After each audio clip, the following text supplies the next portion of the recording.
Joined now by someone who might be catching his breath after everything that he went through, winning the race that he'd long been waiting to do in his 12th Indianapolis 500 attempt. Josef Newgarden, driver number 2, Shell powering progress, Team Penske Chevrolet, led 5 laps of the 200, got it done in thrilling fashion there at the end. Congratulations. You're still looking at the highlight reel?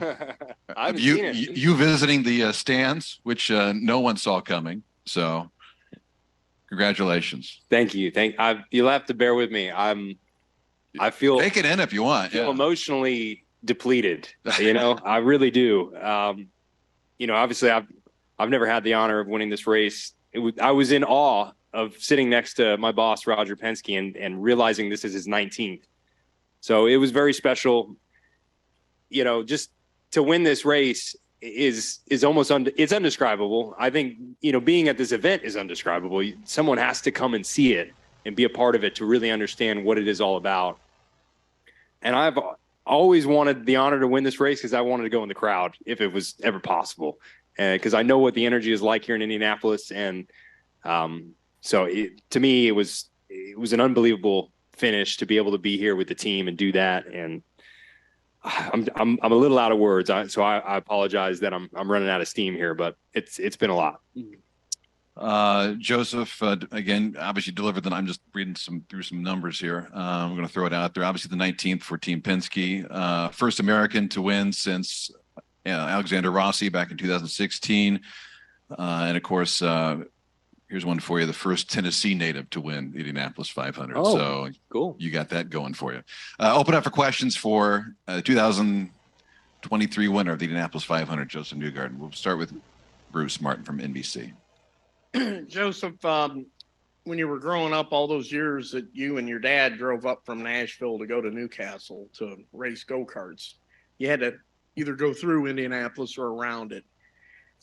When you reflect back on what you did today, how much of that do you think of your father and the effort and sacrifice that he made when you were a kid to help you become a professional race driver? Oh, it's undeniable. Look, I wouldn't be standing here without my dad and my mom. It's an impossible career to make happen without support, and they are my number one supporters. I think about the time that we drove up here, starting when I was 13, and I mean, it's just weekend after weekend, learning about racing together, and him, my dad really put pretty much everything on the line, like probably irresponsibly to allow me to have a career in racing. So it's very fitting, I think, for him to be here today and to see it and, to do this in Indiana. It's like a second home to me. So very, very special. And second question, we saw Marcus use the tail of the dragon to his benefit to win last year. Do you feel that this year you beat him at his own game? Well, look, it's impossible to not use that because of, the ease it is to follow one car. It got even tougher this year. I mean, I think, sitting in first place was even more difficult than what we've seen in years past, even just last year. And, when I was able to get by him on the back straight, I was actually really surprised how much momentum he still had in 3 and 4. He was like super close and had a good run coming off 4. And with that, I thought I've got to be as aggressive as possible to not let him by, because today we had an opportunity to win the race, and, I wasn't looking to take anyone else out of the race, but I was going to put my car on the line to win. And I was either going to win the race or I'd end up in the wall. I wasn't here to finish second, third, or fourth today. I was here to win. And so I just did everything I could at the end there. Nathan. Josef, you talked after the race about always wanting to go in the stands and celebrate with the fans after you won this race, if you ever got there. Had you scouted out where you wanted to try and get to the fans? Because I know that there's a lot of fencing up here and it's not super duper easy to do. Yeah, I knew exactly where the gap was. I'd been over there many, many years. I've seen that, that photo hole spot. And really, it's just like an access point that you can crawl under. It looks like it's closed, but there's a way to get through. So I knew exactly where I was going at the end of this race. I planned to go higher in the stands, but it quickly got a little out of control. And I thought maybe the best thing is for me to leave again. I hugged a couple people. I felt the energy, and I'm like, I need to get out of here. But it was really cool. You know, you just can't beat the Hoosier hospitality, the energy that people bring here.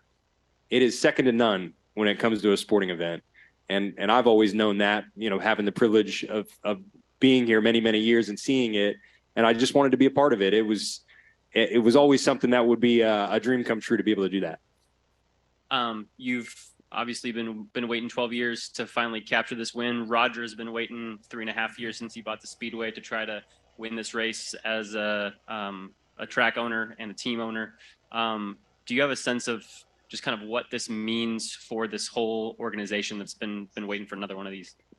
Well, I think it's gratifying for the entire team. There should be a tremendous amount of pride across the entire Team Penske group because, you know, we've had a tough go here the last 3-4 years, and we've had a lot of questions to answer every day. You know, after every qualifying weekend, we've got to come and put a brave face on and say that, you know, we didn't fully get there. And I knew this year, similar to last year, but even better this year, that we had a good race car and a car that could win the race. And I wasn't worried about where we qualified. Of course, we wanted to be on the front row and you know, if possible, qualifying the pole. But it's very gratifying for all the work that's been put in. You know, I know firsthand how much effort has been poured into the last 2-3 years to figure out how we win this race again. You know, and for our standard, you know, we don't show up here to be average, and there's nothing given. You know, Indy doesn't owe anybody anything. It doesn't matter how many 500s you have. It doesn't matter what team you are. It doesn't matter how much money you have. It just is not an easy place to succeed at. And so I don't think we came with an ego and, you know, to work through the difficulty the last 3-4 years. This victory is a win for all of us on our team, and it's very gratifying for every member that's put the time in. We'll go Jack and then Nate. Go ahead, Jack. Joseph, I wanted to ask you about we know how much like pressure you put on yourself and the weight of expectation that you've had, you know, on yourself for so long to try and win this race, and just wondered how difficult it's been to kind of fight that off year by year and what it feels like to have that kind of release from your shoulders now. I'll be honest, it's annoying. I mean, it's been terrible. It is mentally draining to be here for 3 weeks and just to know that you really only have, you know, one opportunity, and it comes down to today. And that's the day you've got to be perfect and great and everything's got to work out. And so you spend all this time and effort, and it's really just a mental grind to work through that. You know, the more you've been here and the more it's not worked out, the more that grind really, you know, starts to gnaw at you. You know, I don't necessarily subscribe to the fact that if you don't win the 500, your career is a failure. But I think a lot of people, you know, really view this race and this championship with that lens, that the 500 stands alone, and that if you're not able to capture one, then the career really is a failure in a lot of ways. So it's impossible to not recognize that or to absorb that from people when you're here. And I just didn't know if circumstance would ever work out where it would really, you know, come to be where we could win the race. And I just said, you know, especially after 19, where I did have an opportunity to win the race and we fell short. I said, if I'm ever in a position again to win this race, I'm not coming back with a top 5 result. I just don't care. I don't care what happens. You come here to win the race, and we're going to do that. Say you come here to win the race and the rest of it kind of goes out the window, but you spend the rest of the year so focused on winning a championship for Team Penske and doing, you know, the absolute best to stay consistent through a whole season. So what's that like to come into May and to have that total change of like an opposite mindset almost to come in here and treat it completely differently to the rest of the year? In a lot of ways, it was nice to just be, look, I just went out there and drove today. You know, I knew I had a pretty good car. I was pretty happy with Fast Friday. You know, Luke Mason did an amazing job. We basically just went back to our test car from the April test, where our car was so good. And we had never run that car again in May. And we were both looking at each other laughing, like, what are we doing? Like, we left that test and said, if we have this car, we're winning the 500. That's what I said. And we never ran the car until Fast Friday. Until Carb Day. And so we ran that car and I said, okay, you did a good job. We're going to be just fine here. And I didn't study a lot. I typically like pour over every detail. I don't leave a lot of stones unturned. But I was just pretty relaxed. I was like, you know what? I'm not going to overthink this. I'm not going to overdo it. I've been here before. I think I know how you need to win this race. I'm going to relax and I'm going to show up and I'm going to go race on Sunday. And that's what I did. I just came with kind of a carefree attitude, in just trying to trust my natural instinct, and it worked. So I was pretty happy, and it's so much more than that. Obviously, I'm kind of simplifying my own personal, my internal messaging, but there's a lot more than that. I'll come back to the team side, that the amount of effort and the timeline to get to this point really makes everything happen. But just from a personal stance, I think that was the right approach for me this year. Nate Ryan. Joseph, Marcus was unhappy with the call by IndyCar, the way the race finished. He felt like there weren't enough laps left, leaving the pits essentially when they were throwing the green. Did it surprise you that they made the third red flag call? And what did you think about that whole process? Well, I'm happy they did it to give a good finish. Obviously, if I was in Marcus's situation, I would have said, yeah, just end it.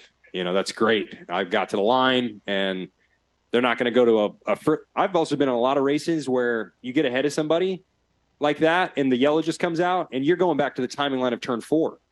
And I'm like, what are you talking about? We've been sitting here for about 5 seconds where I'm in front of this person. So there's so many different ways that this could have played out, and you could have said, this is fair or that's fair. I've seen it all. And at this point, I'm just really thankful they did it the way they did. I'm glad I had the car. I don't really care. I've seen a lot of situations where it didn't go our way. Today went our way, and I'll take it. I'll take it all day. And just following up what Bruce was asking, like using Marcus's move to beat him when he used that move essentially to beat Pato last year. I mean, you guys were way below the white line, it seemed like, coming off 4. I mean, can you describe that? Yeah, I was about driving through pit lane. It was legal, is all I'm going to say. They were very clear that they are not enforcing that line. And they didn't enforce it last year. They said they're not enforcing it again. And I'm coming to the checkered flag. I'm going to do everything I can to win this race. And I had to be as aggressive as possible, because the tow effect to just the first car was even more difficult than last year. You were just a sitting duck if you're in the lead. I honestly, I don't love that. I think the cars should be more difficult to drive here. It's a very terribly difficult balance for the series to walk, because you want to have a good show. You want everybody to be, as close together as possible. And you want it to be difficult for, someone to win this race. And I agree with that, but I think it's not difficult in the right way. We've got to find a different formula where we can trim the cars out and they're easier to follow in the pack. Basically, all this downforce that we've added has only made it easier and easier for the first 2 cars. And so when you're the third car, you're still just stuck in that tow line where no one's really going anywhere. We're all closer, but it's only the first 2 that can really do something. And so we've got to change that formula where it's easier to follow in the pack, but you can also be rewarded if you're better at driving the car with less downforce. I want to see the drivers that really excel get a better advantage, because that's why they pay us to be in the seat. It's why they pay the engineers to find the perfect setups that we can make an advantage and get away with it. Not so that we can win by 2 laps, but that, I just think the dynamic of the race could look the complexion could look differently. If they do that, then it just sort of takes care of itself. The discussion, the debate about the way these races are ending, that'll take care of itself. For sure. I think just because we've added downforce year after year, you sort of noticed it at first with probably Pagano was, I think, the first time we really saw that, 2019. And we've just added more and more downforce, and it's become more important to try and break the toe. I mean, what are you going to do? Just sit there and if you sit in a straight line, you're just going to get passed super easily. And, so I don't hold any grudge against anyone that's doing it in front of me, as long as it's not a true block, which it's not. If you're not reacting to the person, if they're following you, that's not a block. So it's just a style of racing that has become imperative because of the style of racing. In honor of the 2-car winning, we might have 2 questions from Wolfgang. Go ahead. What's that? Only one. Only one question? Then sit back down. No, go ahead. Joseph, first of all, congratulations. If I remember correctly, when you made the move from Indy Lights to IndyCar, you drove for Zara Fisher's team. Any reaction so far from her? Yes, I saw Sarah's daughter Zoe in Victory Circle. Actually, fun note, Zoe texted me this month and said, I just have a feeling that this is your year. And she's never said that before. And she was very adamant. She said, I don't know why, but it's just, this is your year. I've heard that from a lot of people, okay, many times. So it's hard to react to any of that stuff, but she made a good call this year. Maybe she's my good luck charm. Mandy? Hey, Joseph, congrats. IndyCar champion and Indy 500 winner. Does one feel more rewarding than the other? I think this feels more relieving. There's no doubt that this was a bigger weight. I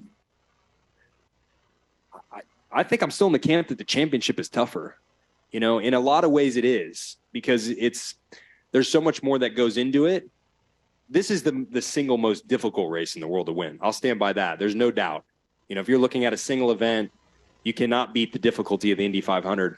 But I don't know how you compare the two. You're looking at one standalone versus a championship.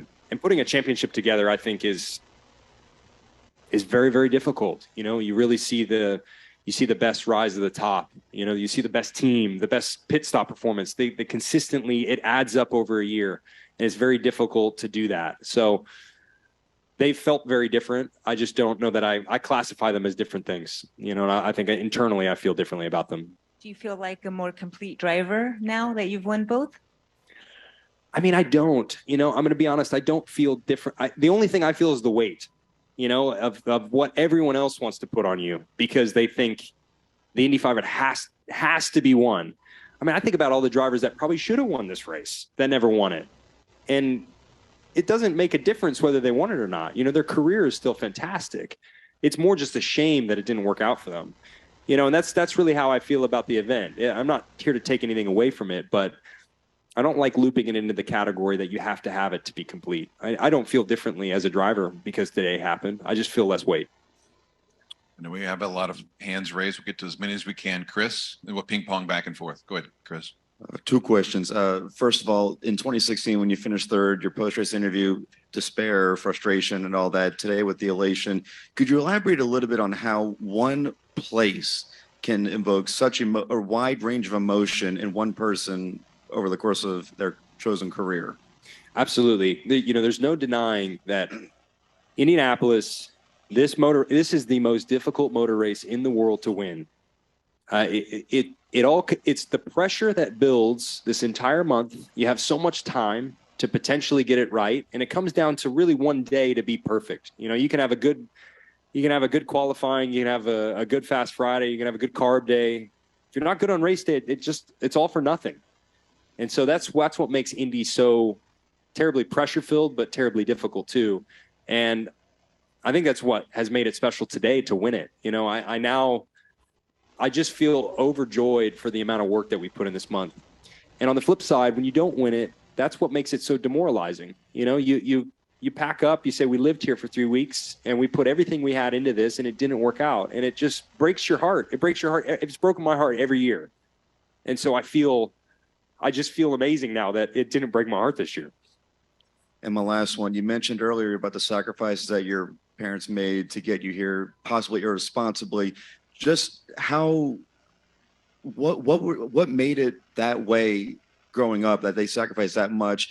What did they have to do? Like, I'm assuming they didn't put the house up for mortgage, but how far did it have to go for you to get to this point? I mean, I won't go into the details, but my parents, they gave everything for my career. I can tell you that, and more. So it's not from a lack of effort and belief. I think, my dad has really just been wired that way, that anything is possible. And he's always given me that belief. I'm a pretty pragmatic person. I'm very realistic, but I also have an internal belief that anything is possible because of him. He's instilled that in me. And, look where it's gotten us. Up here in the front row, go ahead. Yeah, Joseph. In terms of the milk celebration, had you practiced it in the mirror before? How do you feel it went today? Dude, no practice. I haven't. I tried to not. The only thing I really had in my head that I wanted to do was go in the crowd. That's the only thing that I've felt adamant about. If I was lucky enough to win, I'm doing that. The milk, I felt good about it. It tasted so good. I love milk. I drink a lot of milk. So for me, the Indy 500 is kind of the greatest thing ever.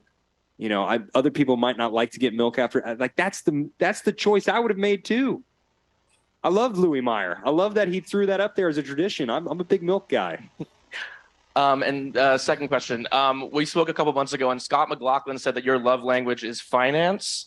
What do you plan on doing with the prize money? Any thoughts? We're going to the NASDAQ on Wednesday. I can't wait. We're going to talk about equity. Tuesday. Let's go. NASDAQ's up 18% year to date. Dow's lagging. You know, I'm excited. That's I'm right. excited. Finance is my financial or my love language. So I don't know. The money, we're going to invest it into a prudent mutual fund and let it grow sustainably over 20 years. And then look at it and say, where are we at and what can we do and be responsible and budget? I don't know. These are high level questions. I have no idea what we're doing yet. By the way, you need to show up on Tuesday at NASDAQ. So if you Oh, show up Tuesday, Wednesday, even you're going to better. be late. So Okay, Tuesday's even better. I okay, appreciate it. perfect. Go ahead. Joseph, again, congratulations. Thank you. You've made it a point that you've wanted to win this, and now you have. How does it feel? Is this what your dream is? Is this what it feels like? It's amazing. You know, I just really wanted to emphasize that, to me, there's no bad seat in this house. I've been a fan here. That's kind of where I started. And, everybody should take a lot of pride in being at this race, whether you're, someone sitting in turn 1 or turn 4, or you're working on the car, or you're a partner, or you're a friend, or you're the driver. All the seats matter, and they're all special.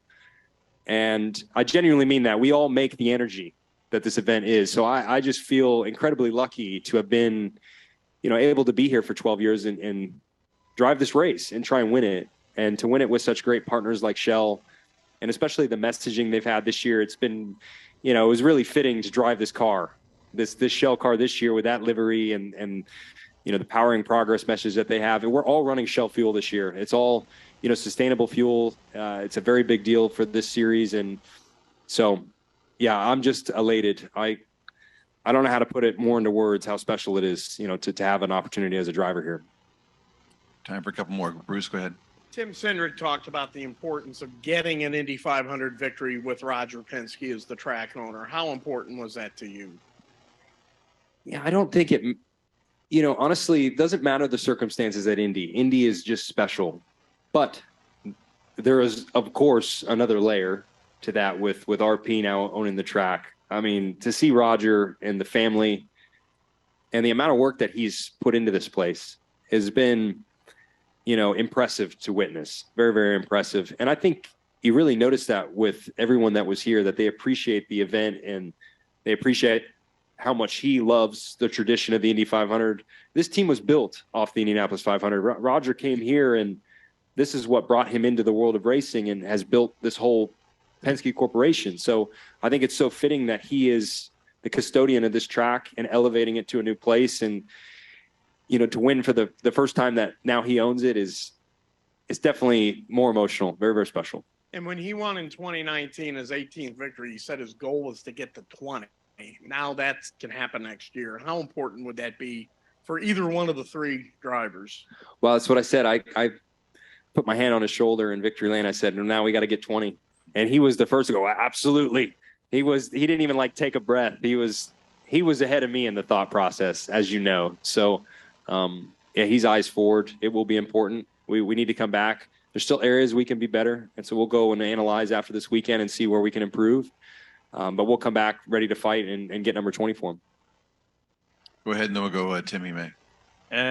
Joseph, you said that you're a man of process, but can you tell us about that time when you are doing the pass for the lead?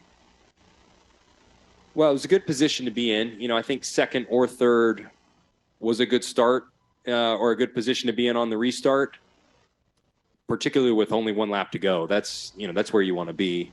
And for me, it was get the lead at all costs, whether that's turn 1 or turn 3. I wasn't premeditating that turn 3 had to be the spot.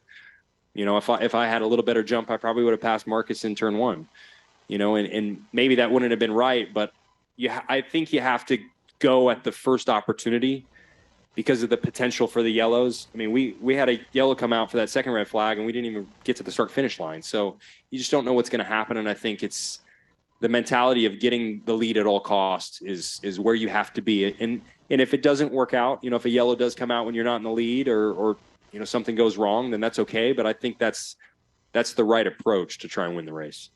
What's the best drink of milk that you ever have? 100%, the best. Tim May. Yeah, Joseph, it seems like Ricky Bobby was right based on what you said earlier, that you're either first or you're last, or at least here. That is it, right? It's a funny quote, but it is true at Indianapolis. You're either walking away the winner with your team, or you're walking away as someone that didn't win the race. That's not true for everywhere that we go, but Indy, the only thing that matters is winning the race. And so that's why, for me, it was extra special to have that mentality today. You're familiar, I think, with the term red mist. Maybe you're not, but boy, there was carnage out there the last part of this race. I mean, 3 red flags, unprecedented. What comes over drivers? Can you explain it with the Indy 500 on the line, et cetera, that you are willing to throw it all out there, so to speak? Well, I think you saw, exactly what it means. Everyone probably carried the same attitude that, the winning the race is the only thing that matters here. And so you saw everybody going for it. Everyone was, doing everything they could to win the race, or to position themselves to win the race. And, you can't fault people for that. That's what this place brings out of everybody. That's why we spend so much time here, to just give ourselves a chance to potentially win it. So yeah, it just gets more elevated at this event, probably more than anywhere else, because of that reason. And one of the quick asks you on Thursday, does this place owe you anything? And just like I asked Tony Kanaan one time, he said, absolutely not. You got to go out there and earn this race. And then things have to kind of break your way too, right? Was that the lesson further learned today? Yeah. I mean, I was a believer of that many years ago. I never expected anything from this track. I don't believe that it owes anybody anything. I wholeheartedly believe that. I think you can't have any ego when you show up here. I'll say that about our team. It doesn't matter who we are. It doesn't matter how much money we have. It doesn't matter how many times you've won the race. This place doesn't owe you anything. You have to go and earn it. And I think that's why you have to carry the attitude that you either come here to take the win, or, you're not going to win the race. Things can happen, obviously. Maybe it falls in your lap. But I think more times than not, you have to go out and earn the win. Go ahead. So when we're talking about the 500 versus the championship and what's harder, and now that you're a final winner of the 500, are you upset about the removal of the double points? We said, you know what, now that they took the double points away, we'll win the race. We just knew it. But I'm very happy it's not double points. I'm very, very happy. It would have been lovely today, but that's okay. I was not a fan of them ever. I think that also took away from what the 500 is. You shouldn't ever be here racing for points.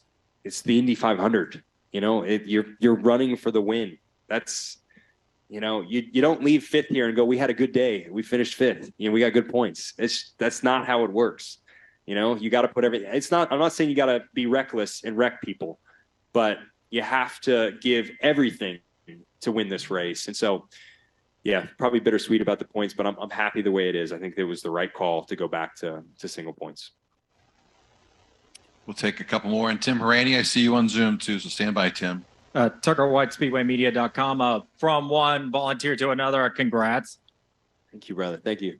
All right, so I overheard you talking about stocks coming out of the elevator. So what makes you fascinated by stocks or finances? I mean, I was joking around. I mean, I am into finance. I think it's a great career path. It's probably something I would be doing if I wasn't driving cars. It's kind of as simple as that. I won't bore everybody, but I love that world. I think it's, super fun. Yeah.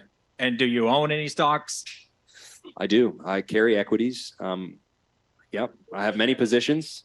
We could go into a lot of different paths on that, but yes, I think, looking after a portfolio yourself is prudent. I think you should have multiple portfolios, and you should have good advisors, and you should make, good long-term decisions with your investments and your budgeting. And I am a man that, likes looking after most of it myself. I think, everybody should be educated on finance in this room. I think it's a good thing. You're in the front row. And then Tim. I didn't think we were going to be talking about stocks in here, but well, you didn't see that coming either, but I promise my question's not about stocks. Just a quick note on Tony and his final Indy 500. I know growing up, you probably looked up to Tony, and a lot of other Indy 500 drivers did too, and just what Tony's meant to you as a fellow racer. Well, I think Tony has been a tremendous ambassador for the sport. First and foremost, he's been a great Indy 500 champion, as everyone in this room knows. He's a fan favorite for a reason. He wears his heart right on his sleeve, publicly displayed, and I think that's why everybody loves him. And, he's been a tremendous competitor. I think someone that is tough to race against, but also someone that you could go to if you needed advice or assistance. He's pretty open-minded and ready to help the young guys if needed. And you're seeing that even more so now that he's working with younger drivers in his team. So he's been great for the sport. I'm so happy that he was still here for this final race. I'm also in the camp that doesn't believe he's done, like most people are. But if it is his last go, then he's had a tremendous career, and we should all be, thankful that Tony was here. All right, Tim Harady from TSN. Thanks for your patience. Go ahead, Tim. Thanks very much, Dave. Really appreciate it. Congratulations, Joseph. Now that you've been out of the car, I'm not sure if you've had a chance to see the final lap or the reactions, especially from your wife. I mean, watching the last lap, she was really emotional. It was really cool video. I'm curious to know what it's like to watch someone who's been in this with you for so long and their reaction to this dream of yours coming true. Well, my poor wife gets she's probably got the toughest job in our family, not just because she looks out for everything and helps make my world go around. But, she sees the negative impact. She sees the heartbreak more than anyone else. And so she knows what that's like. And I'm just happy we were able to finally win it. She knows that too. So I don't know why I'm getting emotional about it, but she's just as competitive as me. So I can imagine how happy she was. Cool. Thanks, Joseph. Really appreciate it. Congratulations again. Thanks, Dave. That's what this is all about, right? It is, man. It is. Congratulations. Thank you.